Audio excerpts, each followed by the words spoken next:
Margaret, so much. That's going to be hard to live up to, but thank you. She's right, though. I know you probably energy is flagging, so we're just going to dive right back in. So we do want to welcome you. Thank you for being here today. What we're going to do is, first of all, I'd just like to also say my colleague Beth Flaherty is here. No, you didn't do anything wrong. I'm supposed to introduce Beth. That's my thing. And a lot of our respective staff are not in this room. So there's Julie Field, who hopefully you'll get a chance to meet maybe during open office hours. And hopefully you've already met a lot of the other admissions staff. So let's just get in really quickly what we're going to do. So I'm going to go over, kind of the basic admissions processes, kind of a little bit about the best practices, kind of how we look at the application and what you're presenting us in committee, and also just kind of go through the different programs that you might be considering applying to. And then I'll hand it over to Beth, and she will go over what I know is on everyone's mind, financial aid. And then hopefully we'll leave some time for some Q&A. So let me do a little bit of advancing here. Sorry. Okay. All right. So as you see on this particular slide, and you may already know this, we have 4 degree programs if you count our PhD as well. So we have the Master's of Divinity, which is a 3-year degree program, mostly for people pursuing either a formal ministry, chaplaincy, or a lay form of ministry. Master's of Theological Studies is a 2-year program with 18 different concentrations. A lot of people are using that for all kinds of things, including preparing for doctoral work or actual professions. Master's of Theology is a 1-year program, usually considered something you're doing post Master's of Divinity or something equivalent, and it's usually a focus year of research. We do have a non-degree program called Special Students, and those folks can take up to a year's worth of coursework. And we have a program that's currently not accepting applications, but we do expect it to come back online in the next, hopefully few years. The Whole Family Scholars, which is for Buddhist monks from international countries.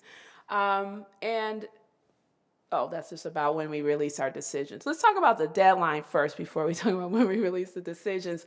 Our deadline is different this year. If you've applied to us in the past, it's always been mid-January, usually January 15th or so. It's going to be a little earlier this year, so it is January 8th. And we did that because what we found is after you've applied, we often, we review all your materials carefully, and then we have to get back in touch with you if there's anything missing. That process for a large group of applicants can take a while. So we wanted to build in an extra week so that there would be no chance that your application would not make committee. So, hopefully you've gotten a lot of advance notice, but keep that in mind if you're arranging for transcripts, if any of you are taking any standardized tests and so on, and also for your recommenders that they're aware as well. So I do want to just spend a quick moment talking about the PhD program. Sometimes we have visitors who are actually planning to apply to that, but we also have those of you who are just thinking about it moving ahead. So if you are planning to apply to it, the deadline is different. It's actually a joint program with the Divinity School, but the application is submitted to the Graduate School of Arts and Sciences, and their deadline, as you can see, is December 15th.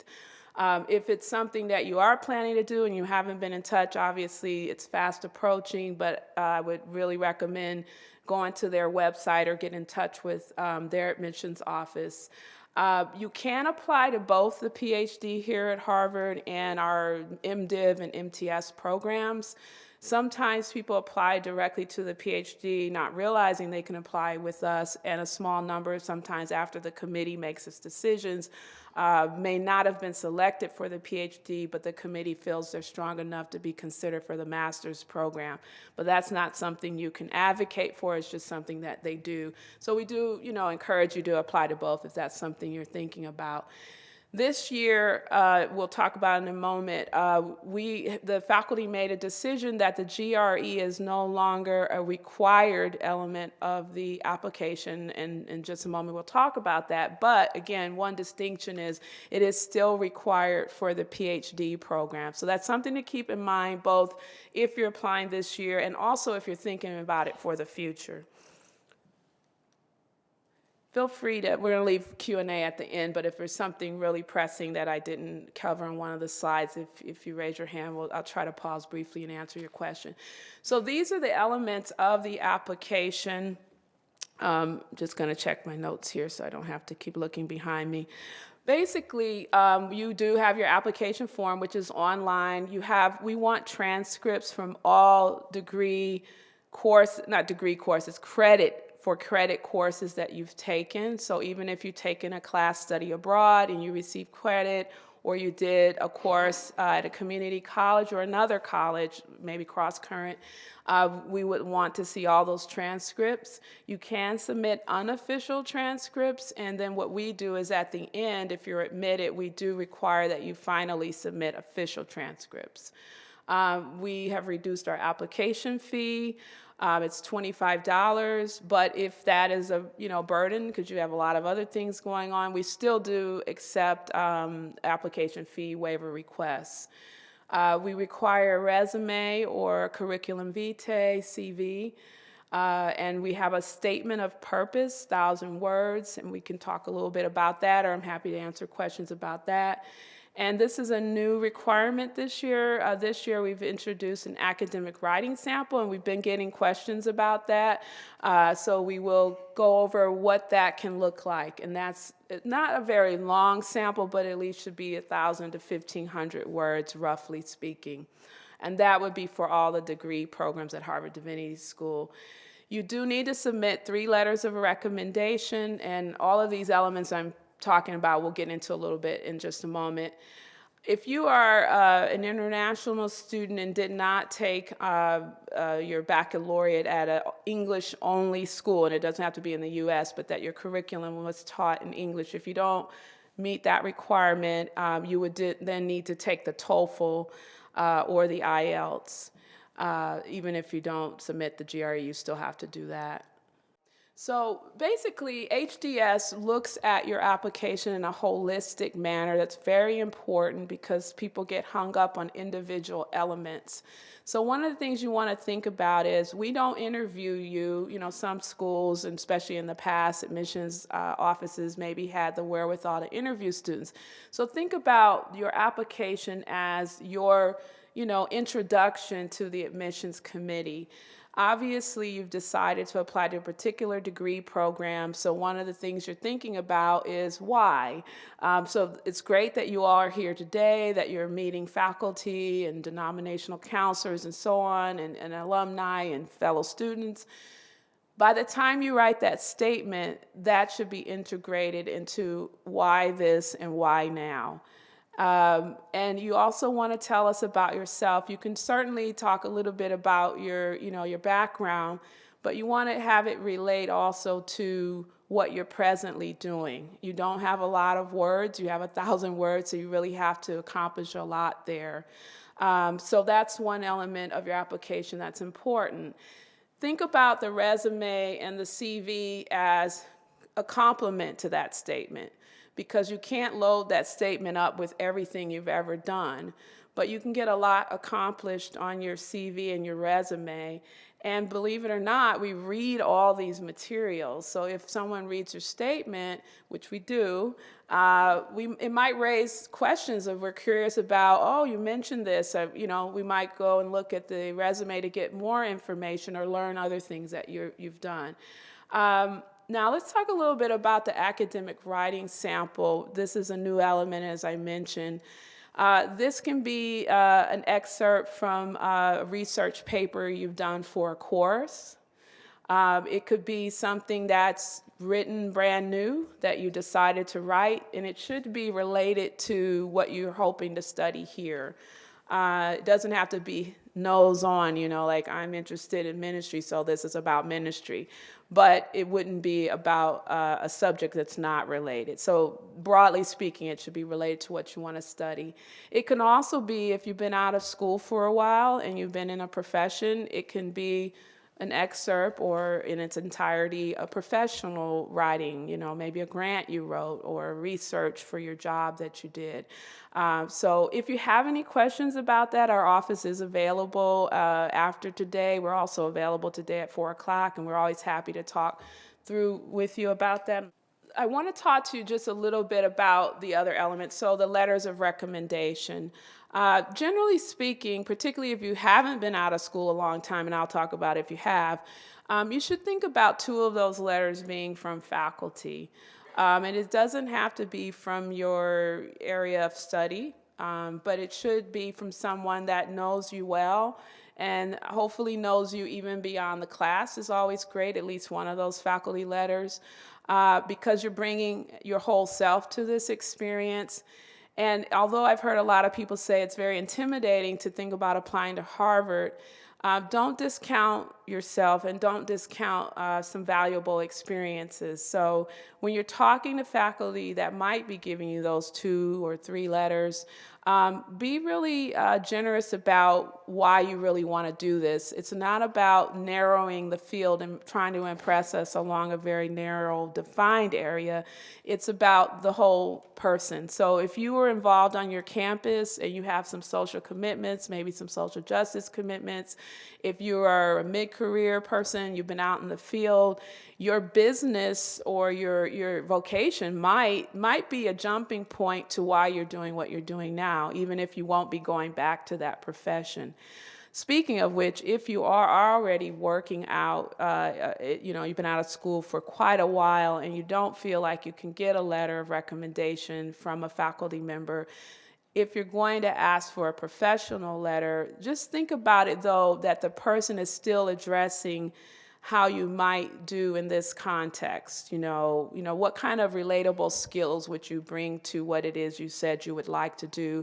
So you're not looking for someone who says you're a great colleague and they enjoy, lunch with you and things like that, but really somebody that maybe saw you work on a project, really saw, how you achieved something, or you're really cooperative, and that'll really translate well to ministry. If you're applying to the MDiv, in fact, one of those letters should be a ministerial letter. And again, that can be broadly speaking. If you've been doing volunteer work and there's a supervisor at the site where you've been doing that work, that might be a good person, even though it's not religious-based. It can still fit under a ministerial kind of requirement. But if you are doing faith-based work, or you're working in a church or a mosque or wherever, a temple, then by all means do try to get, if that person knows you well, I would say try to get a letter from that person as well. Now let's talk a minute about the GRE. So we're not requiring it, but it is something that you should still think about if it would be helpful to your application. So in what instances might it be helpful? One is if you test well and you just want to show us that you test well and you have great verbal aptitude per the GRE, but that's probably the least reason you should consider it. You might want to consider it if you've been out of school for a while and maybe you studied something that doesn't have in your mind anything to do with what you're interested in now. So you might want to prepare for the GRE. Let's say you did sciences or engineering or a law degree, and you want to show that you do have very good writing and very good aptitude in the verbal area of GRE. That might be something you would want to do, but we're definitely not requiring it. And if you do take it and you submit it, we just consider it as one piece of the many different things that you're submitting with your application. Letters of recommendation, obviously, as I said, are really important. So all of these elements ultimately are what we're considering when we think about your application. And it's really important to show, especially those of you who've been to Harvard Divinity School, that you really are looking at what resources we have here to offer that appeal to you. If you sat in on a class and you really, thought you wanted to do an MDiv, but after this day you're interested in MTS, Those are elements that you can let us know are reasons why you're thinking about wanting to study here. If pluralism or the world religions aspect or interdisciplinary nature is something that is important to you, those are important things to mention because missions offices all over the world and all over the U.S. are getting applications that, might sound generic. So you don't want to just do a template and then submit that. Make sure you take time to think about why Harvard Divinity School versus another, degree program or seminary or divinity school. Once we review all your information, we release decisions in mid-March. And then you have about a month to decide if you're interested in coming and accepting the offer if you're admitted. We do an open house for admitted students. That's usually the first Tuesday in April. So if you are able to come back and you have questions or you just want to see it from a different perspective now that you've been admitted, we do invite you to do that. We also travel to some select cities during that month, so you may have an opportunity to see you in your actual city, or one of our alumni might be able to host an event.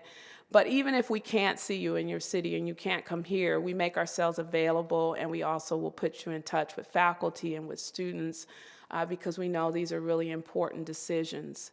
So I'm sorry our slides, they're working now, but anyway, I'm sorry my slides weren't working. I want to give the presentation over to Beth Flaherty, and as I said, we'll both entertain questions afterwards. Thank you.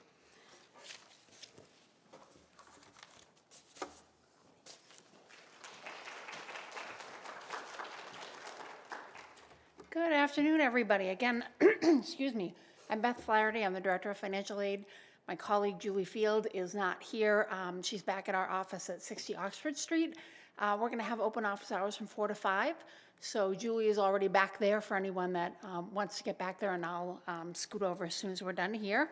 But I'm glad that you could all join us today, and hopefully we're going to be able to address most of the big questions about financial aid, who's eligible, how much would you be eligible for, what's the ballpark, how do you apply, and all of that information. So we're going to talk about applying for financial aid, how we determine eligibility, what does it cost to come to HDS for a year, the types of financial aid that are available, give you just like a sample idea of what a financial aid package would look like, talking about funding the unmet needs. So this is sort of covering the costs that are not covered by grant aid, and then looking at private scholarships. And then we'll also talk about Proctor applications, which is something that many students take advantage of here. And so we'll talk about that at the end of the presentation.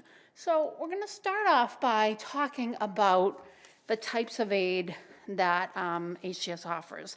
HGS offers both merit-based and need-based institutional grant support, and students receive one or the other, not both. So here's what I'm going to say about merit aid, because this is the question I get more than anything else is, how do I write an application that's going to get me merit? And the truth is there is no magic ball that's going to tell you how to do that. And quite honestly, in my experience from talking to my colleagues in the admissions office, when you are tailoring it to try to be a merit, you're most likely not going to get a merit because they can kind of see through the application. What I say to students is, show us all of you. Show us who you are as a student. Show us by getting great letters of recommendation, so understanding who's writing those letters for you. It's great to get a letter from someone that's well known, but if that person doesn't know you, it's not as useful as someone that can actually really talk about who you are as a student and then also as a person. We look at, I shouldn't say me because I'm not on the admissions committee, and I also should state admissions is a need-blind process. The admissions team, everyone on that committee never sees your financial aid application. They don't know who's applying and who's not applying, so that never factors into your admissions decision. And the merit decisions for financial aid are just based on the overall strength of your application, and they're not based on financial needs. So there's no application for the merit portion of it. But I will say it's a very small portion of the aid that we give out. We typically only give out about 10% of our aid through the merit-based program. And that's because fundamentally as a school, we feel like the best use of our money is to give it out through the need-based program, because we do want to be giving it to students that really couldn't come without this type of assistance. But most of our peer institutions, except for I think Yale, most of them are giving it out strictly based on merit and not financial need at all. So we do have a small merit program, but the bulk of what we're distributing is through the need-based program. As I said, the merit program, we don't require applications, and the need-based we do, and applying on time is crucial. So these are, for us, deadlines in financial aid. They are not suggestions. They are absolutely required. The reason for that is if you don't apply on time, we're going to make the assumption that you don't need the aid, and then we're going to distribute it to other students.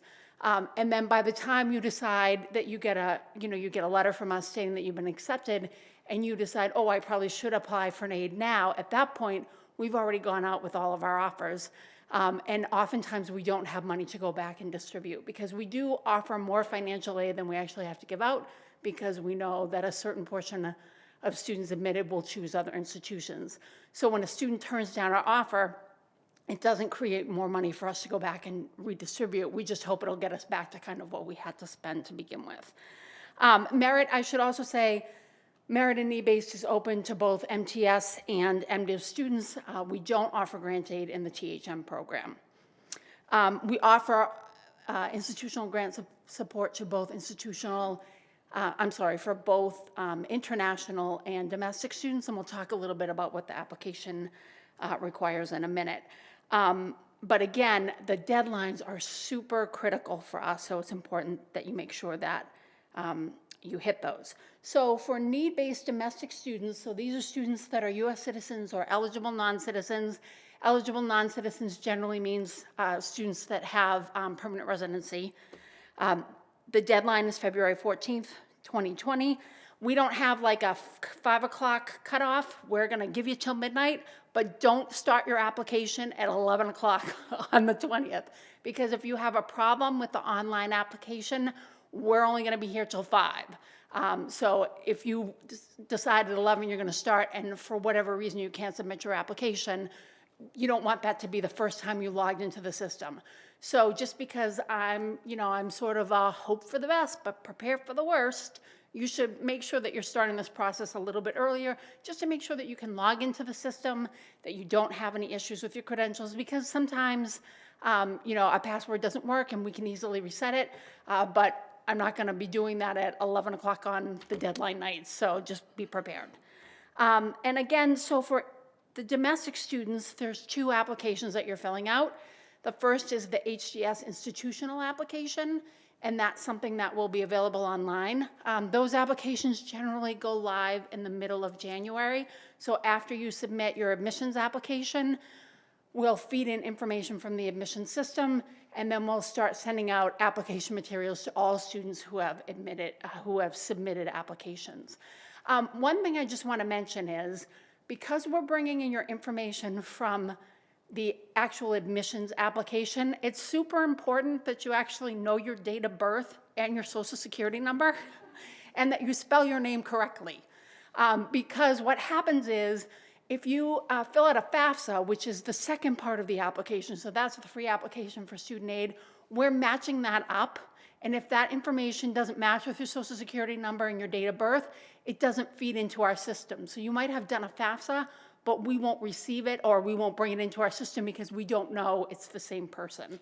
And we probably have that happen usually maybe 2 or 3 times. We had it happen more than 10 times last year. So just double check your application and make sure that you're filling it out correctly.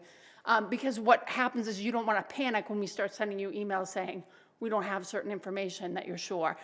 I should say we can rectify it. There are ways to figure out we're usually able to bring it out after, and then we'll work with the admissions office to change the information, but it just makes it simpler if you're just double checking all your information. The FAFSA, as I said, is the free application for federal student aid. So we use that form in conjunction with the HDS application. They're both due on the 14th of 2020.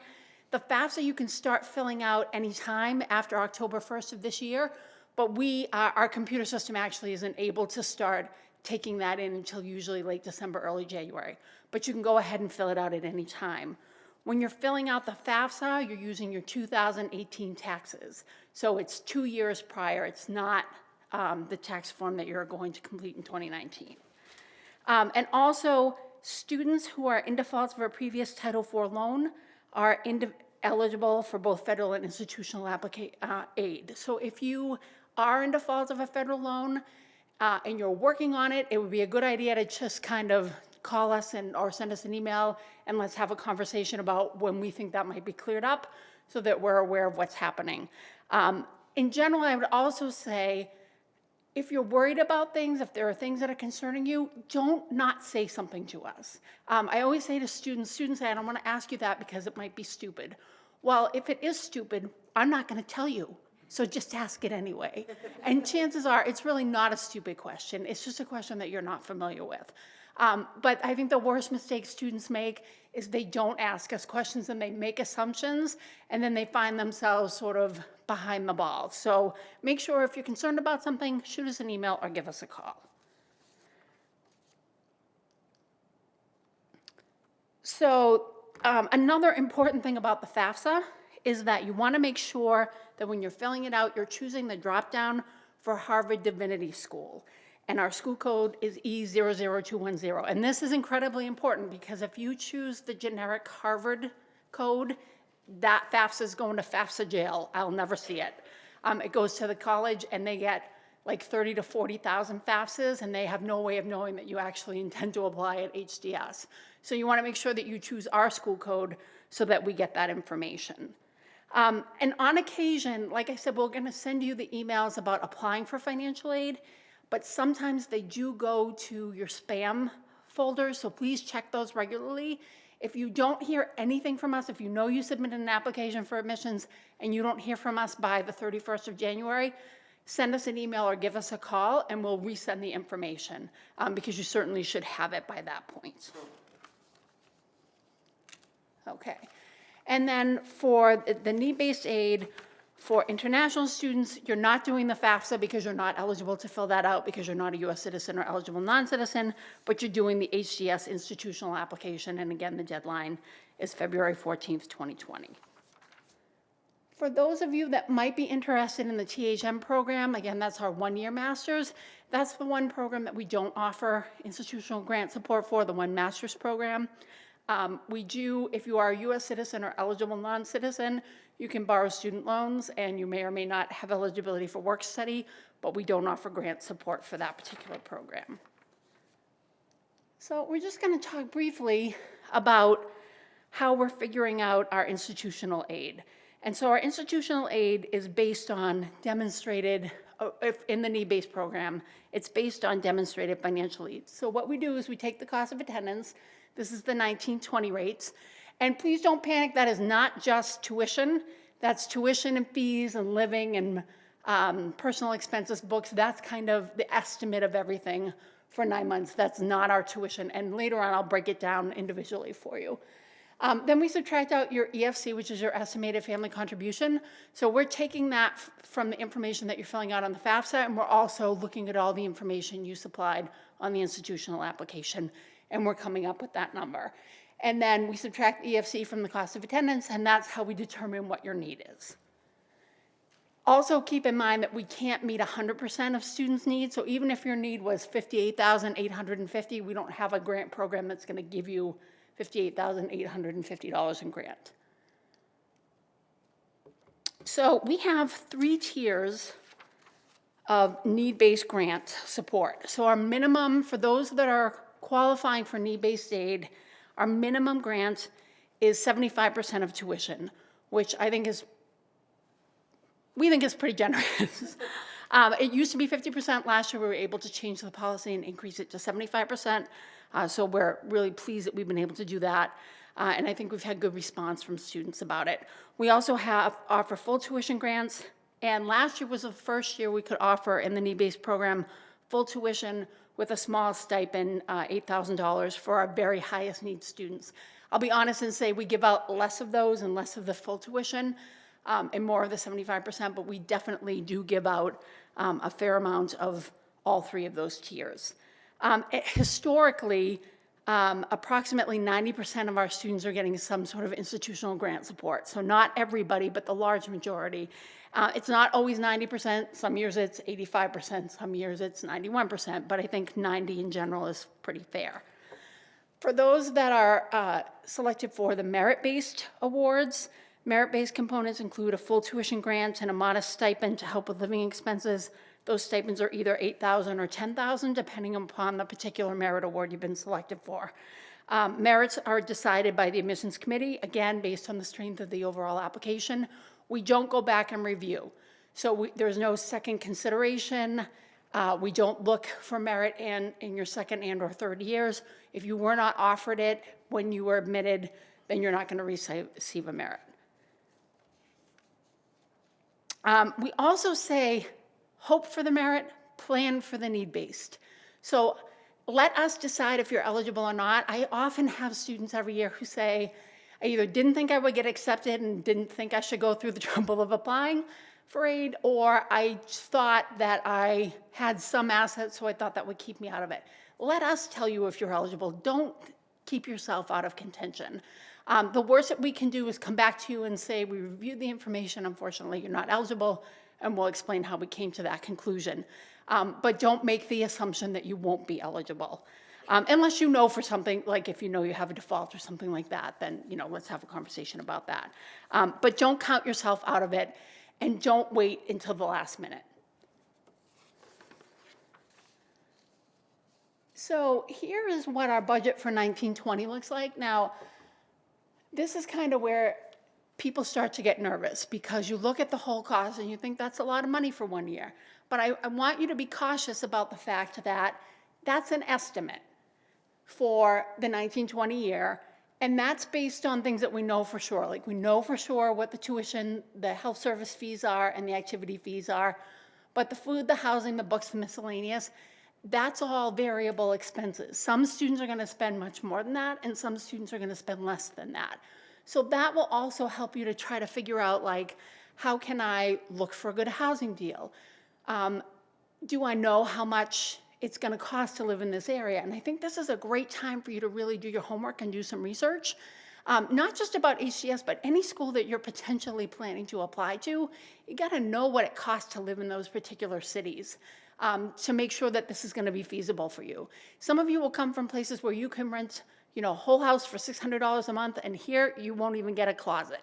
So you have to be realistic about what your expectations are and what your needs are. And then it's also a great time for you to really sit down and have a gut check with yourself about, what are my finances? How do I feel about debt? Because a large portion, not all of our students, but many of our students are borrowing student loans to supplement what they're getting in grant support.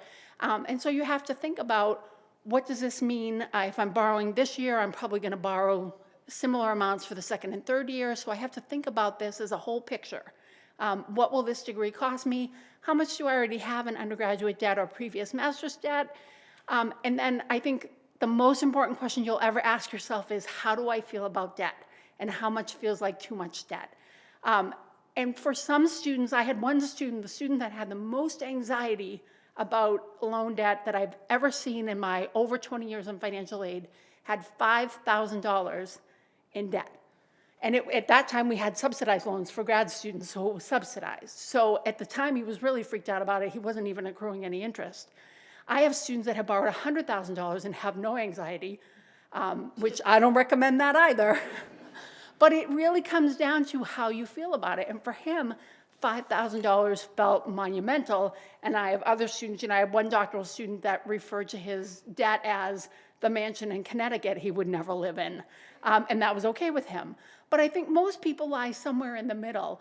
But a lot of us are afraid to have this very real conversation with ourselves about how do we feel about it. So I think this is really a great time to do that.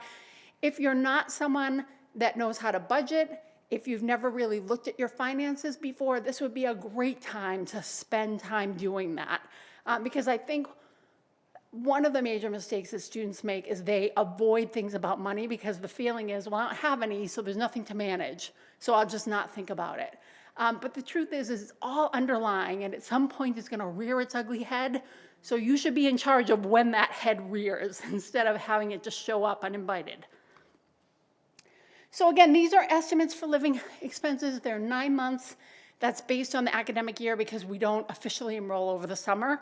And like I said, these are good faith estimates. We actually come up with these numbers based on, we did a survey last year with our students, and we actually did quite a bit of tweaking to some of the budget numbers because they weren't always reflective of what our students were paying.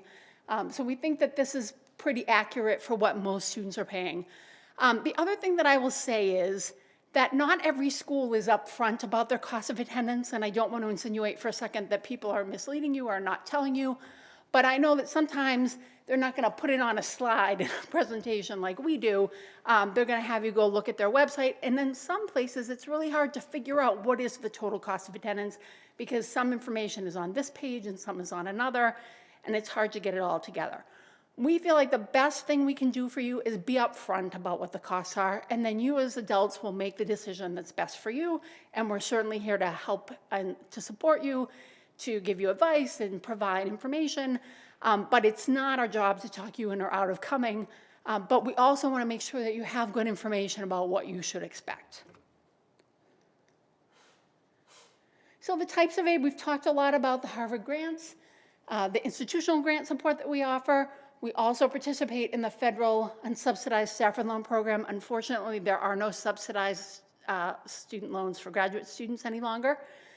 In the unsubsidized Stafford loan program, you can borrow up to $20,500 per year, assuming that you still have eligibility under your cost of attendance. So what happens with cost of attendance is, if you have a grant for $20,000, I'm just making up numbers, and you want to borrow a student loan for $20,500, that's fine, because $40,500 will keep you under your cost of attendance. But if you had all of that and then a big outside scholarship, you might not actually have room for all of that, so we'd have to reduce some of your loan eligibility to keep you under that cost of attendance. We don't have a lot of leeway in increasing cost of attendances, but we do have a couple of areas that we can work in. We're allowed to increase for one-time computer purchases. We can increase for childcare costs, so if you're a student and a parent and you need childcare while you're in class, we can certainly allow you to use that to increase your cost of attendance. We can also look at housing on a case-by-case basis. Sometimes a student can't live within our housing budget because they have certain physical needs that require them to rent a certain apartment. So we can work with those types of things. We can also increase for out-of-pocket medical expenses. So if you're paying things not covered by insurance, a big thing is often therapy. We can use those receipts to increase your cost of attendance and also one-time moving expenses. But when we're increasing your cost of attendance, we're not making room for additional grant aid. It's usually additional borrowing eligibility. But for some students, it makes sense to be able to borrow it in a student loan with a better interest rate and the opportunity to defer the loans while you're in school as opposed to having to put it on a higher interest rate credit card. We also participate in the federal work study program. I would say more than half of our students are participating in work study. It's a need-based program, so not every student will qualify, but a large number of our students will qualify. You have to fill out the FAFSA and you have to be a U.S. citizen or eligible non-citizen to qualify for work study. The maximum work study allocation we give in an academic year is $6,000. We just recently increased that for this year. Last year it was $5,000. It's not a ton of money, but it generally will give students about 10 to 12 hours a week. Also for students that are in the MDiv program who are participating in field education placements, the large majority of those placements are funded through work study. So that's how a lot of our students are paid for that. If you are an international student or you don't qualify for work study, you still have the eligibility to work on campus. You just don't have as much selection of jobs because not every office can afford to hire a student that doesn't have work study. Because if a student has work study, the department's paying about 30% of what they're making. If a student doesn't have work study, the department's paying 100%. But we find that because we're such a large university and you can work anywhere throughout the university, most students that want to work can find something. And then we also participate in the Direct Graduate Plus Loan program, and students can also borrow private loans if they have room under their cost of attendance. The Graduate Plus Loan and private loans require credit checks. Not every student will qualify for them. And the credit criteria is very different for private loans versus direct Graduate Plus loans. The Grad Plus loans are more lenient. They don't look at debt to income ratios. They look at bankruptcies, liens, and charge-offs, and 90-day late payments. If you're trying to get a private loan, you can often get a better interest rate if you have great credit, but you may face an issue if you don't have a lot of income. But these are things that I would recommend that we talk about more once you're admitted and once we have a financial aid package, we sort of know what all the numbers look like. So this is our cost of attendance. We're subtracting the EFC. This is your need. And then this is an example of someone that's getting a 75% tuition grant and an $8,500 unsubsidized Stafford loan. When we go out with your award letter, we go out with grant, and we go out with $8,500 of your loan eligibility. You have additional loan eligibility in most cases, and many of you will have work study, but we don't put that on the initial award. For the work study, we don't pre-award because we want to make sure that we're giving the work study to the students that actually intend to get a job. So when you get to campus, you'll check with us for your eligibility. You can certainly check once you've been admitted. And then once you get to campus and you find a job, you'll come and fill out the paperwork to officially request your eligibility, and then we'll add it at that point. But like I said, we have lots of eligibility for work study. The loans, we don't make it a habit of pre-packaging all of your loan eligibility because we don't want to encourage you to overborrow if you don't need to. There are certainly additional borrowing opportunities available to you, but we think what's best is sit down and start looking at housing, try to figure out what your costs are, what do you think is going to cost you to live here, what do you have for your own personal resources, did you get some outside scholarships, and then we can help you come up with how much you think you need to borrow. And so in the summer, usually in the middle of July, after the first bill goes out, we'll send you a request form saying, do you want to request additional loans? And we do it that way. But sometimes students, it just makes them nervous and they want to request them early, and that's okay too. We're happy to work with that. So then it's talking about, okay, we know what the cost of attendance is. And again, these are this year's rates. We haven't figured out next year's rates. So I generally say plan 3% more than what you're seeing here because everything generally goes up, and certainly tuition and fees do. So then you want to think about how are you going to fund the difference? Are you going to try to find an on-campus job? Do you have your own savings to contribute? Do you have family support? Will you borrow additional loans? Have you applied for private scholarships? And have you thought about applying to be a first-year proctor? So in terms of finding private scholarships, my experience is everybody's interested in getting a private scholarship. Very few people are interested in finding a private scholarship. So if I had the means, I often have students that say, well, can I tell you what I'm interested in, and then you tell me what to apply for and tell me if you think I would actually get it? But we're a two-person office, so we don't have the means to do that. So what we will tell you is what we know about. So we do have a page on our website that has the private scholarships that we know about. It's a small smattering of it, but it's gives you a little bit of a place to look at. I think you want to keep in mind that you should start applying early, start looking at sites and figuring out what the deadlines are, and don't wait until after you've been admitted to a degree program because chances are it's too late to apply for private scholarships for that year. I would say if you're an MDiv, I would look at, particularly if you're interested in going into traditional ministry, I would look at the Fund for Theological Education's website, which is fteleaders.org. They have some of their own fellowships, but they also have something called the Fund Finder, where you can type in basic demographic information about yourself, and it will pop up some scholarships you might qualify for.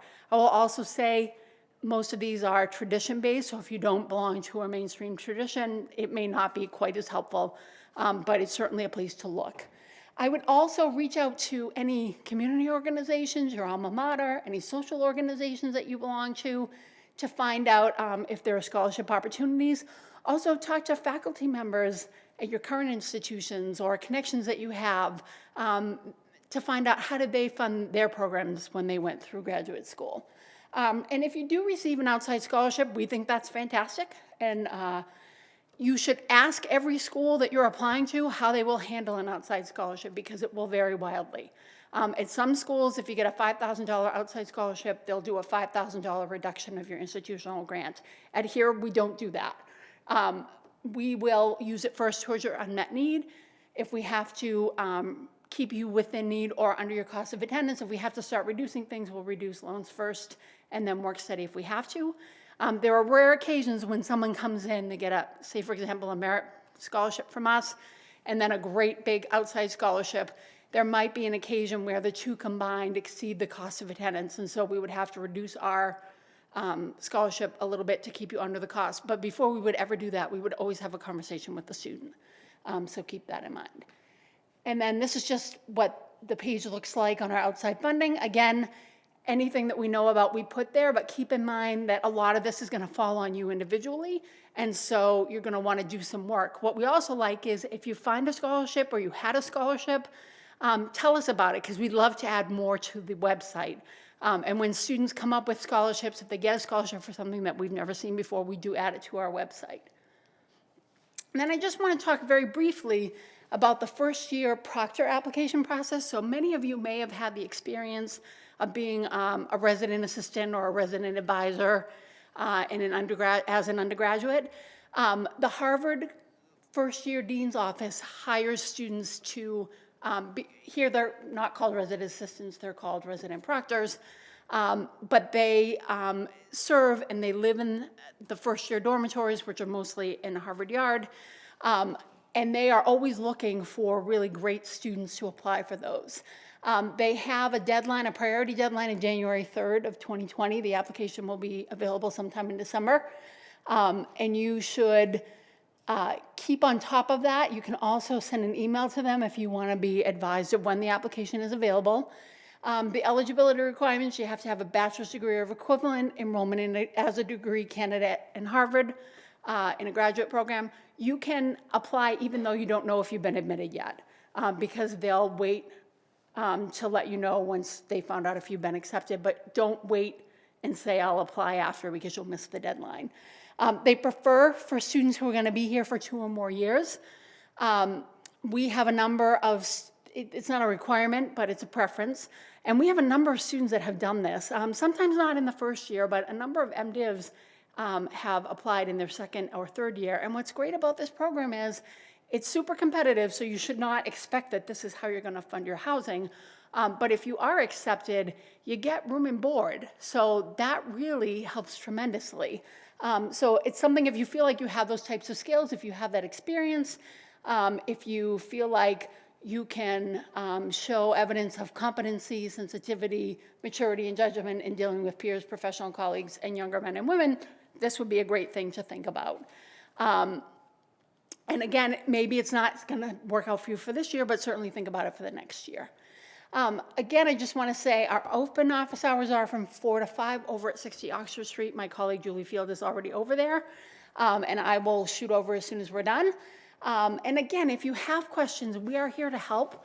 We really want to help walk you through this process, and please don't be afraid to ask us questions, and ask questions of every place you're applying, because financial aid administrators, many people think we're very scary people. I don't think I'm scary. I certainly try not to be scary. But Julie and I really want to help you through this. Sometimes I'm not going to have the answer that you want, but I'll always give you a truthful answer. And we really want you to have the information you need to be able to make good decisions about where to apply and ultimately where to enroll. Always feel free to give us a call, send us emails. And I think we have just a couple minutes for a couple quick questions. And I will just say, if it's a financial aid question and it's super specific to you, it'd be better to come back for office hours just to make sure that we can answer that confidentially. I think they're bringing you a microphone. Hi. I was just sort of wondering about a situation where, your family is reasonably well off, but you're going to be solely paying for your education here. What's sort of the situation in terms of getting need-based financial aid with that? Great. I'm glad you brought that up because as a graduate student, we do not look at parental information. So we look at your information, and we do look at your asset and your income, but we don't look at your parents' taxes and assets and information. On the flip side, if unfortunately your family was helping you and they have a financial situation that comes into play, we can't make adjustments to your aid because we didn't take that into consideration to begin with. But yes, we're just looking at the student themselves and their spouse if they're married.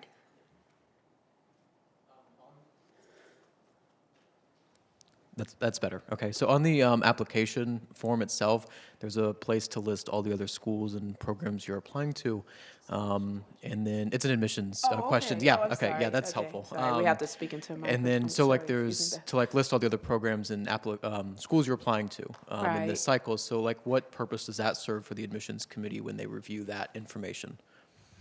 It's more informational. I would say think of it because it's optional. Some students don't list it at all. You might have noticed today as we were talking with you casually, you might have said, "Oh, what kind of places are you thinking of?" I mean, really, it's more to tell us about you. So, for example, some students are considering other master's degree programs, and that might come through in your statement of purpose. Let's say you're doing evolutionary biology and you want to interact, see how that's working with theology or religion or ethics. But you're applying to us, which is great. But we might see that one of the degree programs is you're applying to a program in that or a master's in that. Some students are letting us know that they're also considering doctoral programs. So we know that information, but we don't use it for or against you. It's just more informational. So it's up to you. Yeah. Hi, Angela. Yes. You gave some examples of the writing samples. Yes. I was just curious for those of us who are sort of mid-career or established, in other areas, if a publication or even a manuscript in preparation would be acceptable for that writing sample. Something you're preparing for publication, you said? Yes, yes. If you wanted to excerpt from that, do you find that it's related to what you might be My pursuing? current research is, yeah. Perfect. Then yeah, leaning I into think that this, would be yeah. appropriate. Okay, Yeah, thank you. fantastic. And then one really quick one, if I may, for Beth. I saw that about $5,000 of the cost of attendance was due to Blue Cross Blue Shield and University Health Services. If we already have health insurance coverage elsewhere, are we still required to pay that? That's a great question. So the Blue Cross Blue Shield, which is the individual plan and the more expensive of the two, that can be waived if you have your own plan and will continue to have it. Or if you're a student under 26 covered by a family plan, you can waive that. And then we just deduct that from the cost of attendance. What we can't waive is the University Health Services fee, which is the smaller of the two. So that's if you get sick on campus. I think that also covers some of, if you want to see someone at the mental health center, that's covered under there as well. So those can't be waived, but certainly the individual plan, as long as you can provide documentation, and you'll get information if you're accepted over the summer about how to waive that. And there are very specific deadlines for that you had to adhere to, or else you can't waive it at a certain point or they'll charge you big fees. We probably have time for one more question. Yeah.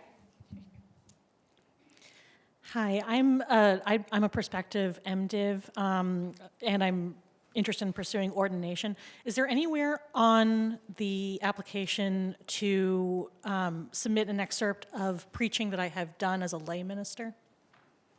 That's a good question. I think that if you really wanted to submit that, you might want to think about that as your writing sample. We do get some what we call extraneous materials, and we don't provide those to the committee, but we will let the committee know you submitted them. If anyone wants to see it, they can request it. If I might, Margaret, just real quick, just a plug for the, unless you're going to say it. Okay, so the only other thing I would say is just because I didn't leave the slide up, we also are having open office hours at 4 o'clock, but we're in Divinity Hall on the first floor. And I'll let you have it. Thank you.